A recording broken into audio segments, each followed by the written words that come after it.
Look at that. What a fish. There he comes. Oh my god. Oh my god. Look at this. Look at that fish.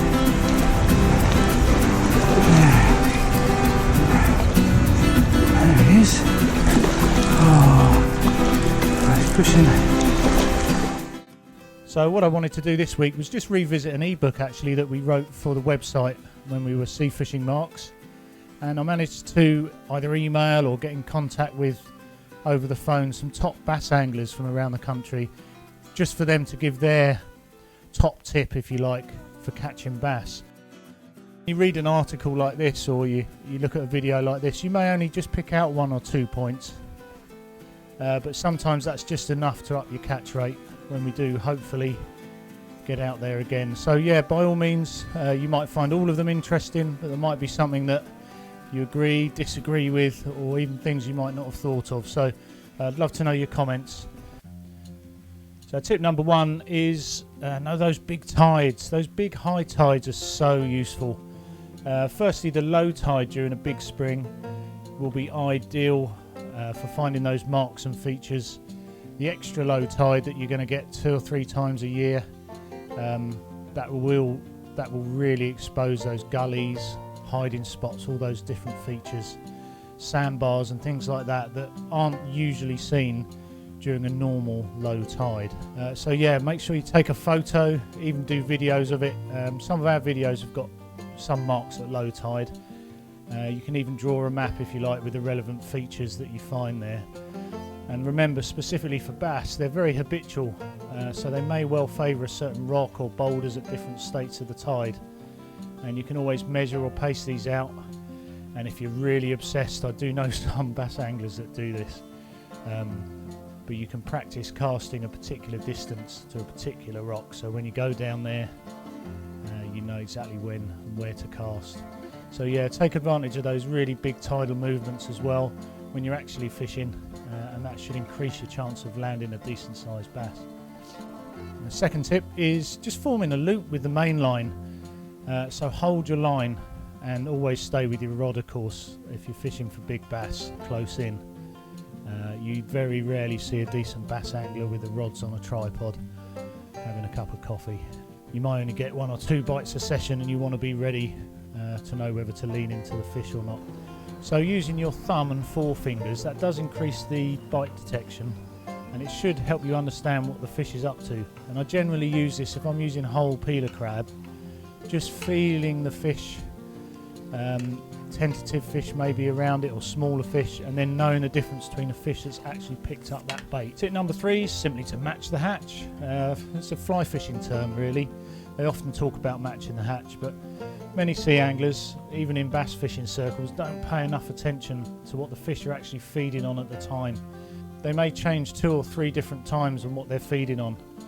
You know, if mackerel have been hitting the white bait, they could be plucking those up at the top of the tide. But as the tide goes down, they could be back on the worms or something else. So they do change what they're feeding on. You may well find there's bass there. It's true that peeler is a superb bass bait, but what if the fish are preoccupied with chasing bait fish, such as sand eel, say, in the southwest? In that way, they're hunting more by sight and less by smell, and this will decrease your chances, even though you might have just spent 25 quid on peeler crabs. You've really got to find out what are the fish after.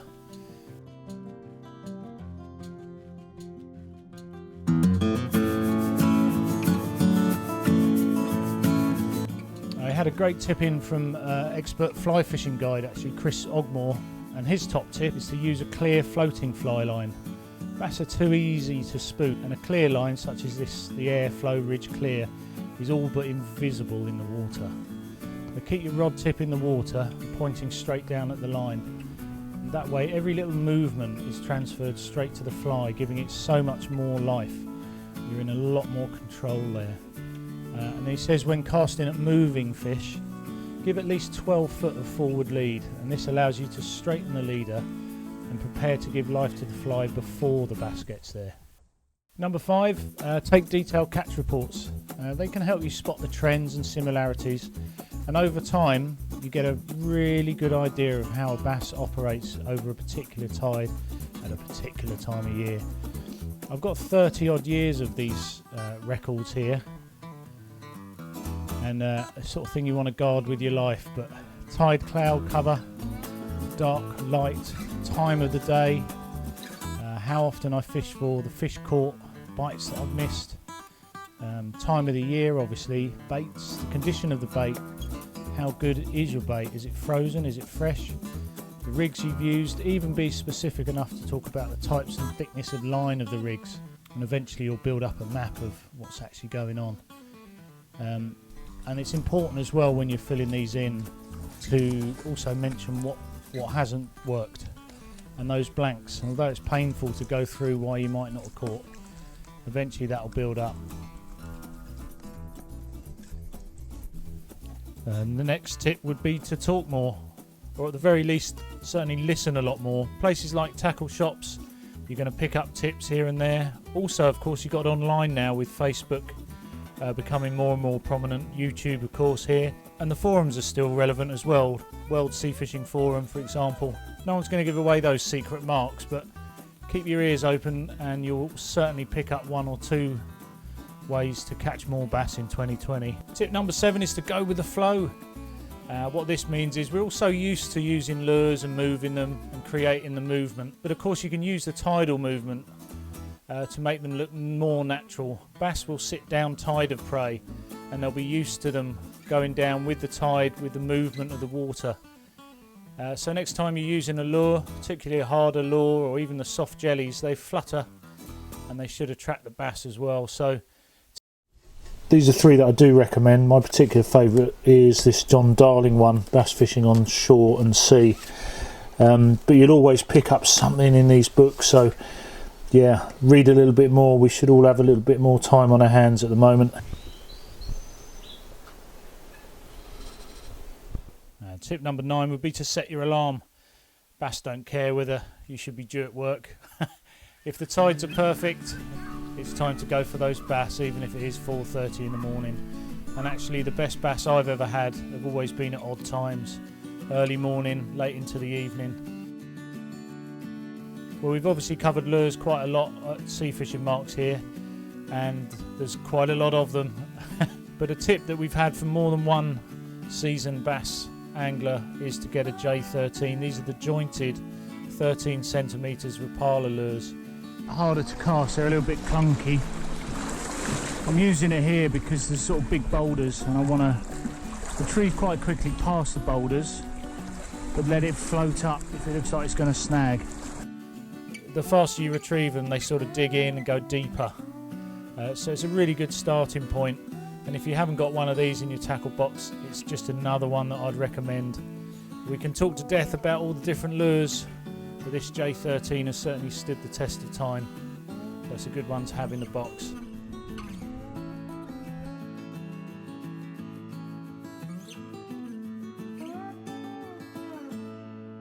Tip number 11 is to head for the UK's top marks for bass fishing. It's all very well fishing your local patch and getting to know it well, but there are certain marks that are quite well known and they will produce a bass in good conditions. So that would be tip number 11. Again, nice little quick one, well worth checking out. Number 12 is the obvious one. We hear it all the time. Just don't cast too far. Every single bass I've had over 4 pounds has been very close in.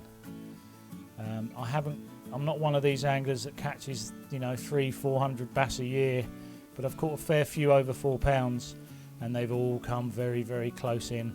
So know your mark and just remind yourself that more often than not those bass are going to be really close in. It's really hard, isn't it? You have to think, I'm just literally casting feet away from me, and that's why you have to keep quiet and almost stalk those fish as they come close to shore. The other thing you can do, tip number 13, is reduce your chances of catching anything else. So let's say you've got a couple of rods. You know that there's maybe flatfish there that will take your worm baits. If it's bass you're after and you want to reduce your chances of catching anything else, just make sure those rods are set up for the bass. It can be ever so frustrating. You may well have been there where you know there's other fish there, but you're going for bass. You've got to stop yourself going for the easy fish. So here I was fishing for bass, but I knew the mackerel are there. I gave up on the bass and went for the mackerel. That's not going to help me catch more bass. Okay, we're getting through these tips quickly. So there is a saying, a lot of people say, bright days, bright lures, dark days, dark lures. So when you're lure fishing, always consider the amount of cloud cover. Shane Joy, South Coast Bass Guide, tells us choice of lure is dictated by a number of factors. One of the most important is the amount of cloud cover. For example, on overcast days, he recommends using a darker coloured lure. This creates more of a prominent silhouette. Conversely, on a bright day, then try a bright coloured lure. It's got those reflective qualities. The bass hunts at a maximum range of 20 feet. This means in clear conditions the bass will see your lure. Now most anglers that fish for bass will give this as a good tip. Live bait. Live bait can be deadly for the bass. Live mackerel, live launce, sand eel. When the fish are hunting, those bass will come out of nowhere and get those fish. So another extra tip here then is to float fish a live bait. Now what I've done is I've actually put this tab over at the Saltwater Angler, and I actually asked this question to a number of bass anglers over on the Saltwater Angler channel, and they come up with some of their own tips as well. All of these are brilliant. Salty codfish mentioning sharp hooks. Carl Stokes, he's got a really good phrase here actually. If you're scared you're going to lose a lure or two, then you're fishing the right marks. Some wise words there. Adventure Angler says a very good carp angler once said to him, you can't expect to get different results if you do the same as everyone else.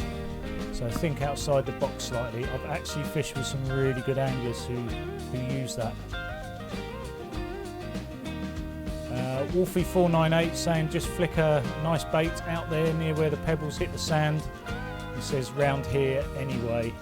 It's also round here as well, Wolfie. And there's a few more comments on there. I really do appreciate everyone mentioning their little bass tips on there. So pop over to the Saltwater Angler community tab and you can see those. Thanks very much for watching. Again, let's have some feedback on this one. It's quite interesting. Will you use any of these? I'm sure we're all busting to go fishing now. It's quite a long time for being locked away, not able to get down to the coast for most of us. So appreciate you watching, and as always, please leave some comments underneath. Thanks everyone.